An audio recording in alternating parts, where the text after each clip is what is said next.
মুসলমানের সন্তান কয় বছর বয়স? 80 বছর।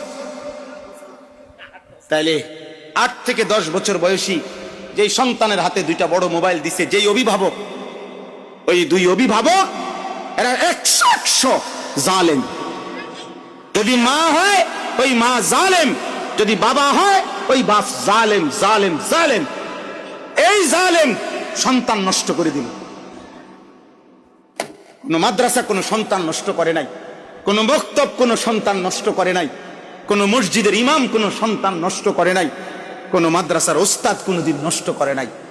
গাফেল খামখেয়ালি অভিভাবক আজকে লক্ষ লক্ষ ছেলে। আমি এখন এদিক দিয়ে আমরা আসতেছিলাম, আমাদের সবুজ মাস্টার আতাউর রহমান সবুজ মাস্টার, যিনি আমার দাওয়াত দিছে, উনি সহ গাড়িতে বসা, উনি সামনে বসা, পুরাটা রাস্তা বলতেছে, বারবার উনি বলতেছে, হুজুর দেখেন, হুজুর দেখেন, প্রতিটা মোড়ে মোড়ে, প্রতি 5 হাত মোড়ে মোড়ে রাস্তার দুই পাশে ছেলেরা 7 জন 10 জন মোবাইল টিপতেছে। আহা, কোথায় মা, কোথায় বাবা, কোথায় অভিভাবক, কোথায় আল্লাহ, কোথায় রসুল? কে বানাইলেন, কোত্থেকে আসলো, কোথায় যাবে? ঘুমাবে কার ঘরে গিয়া?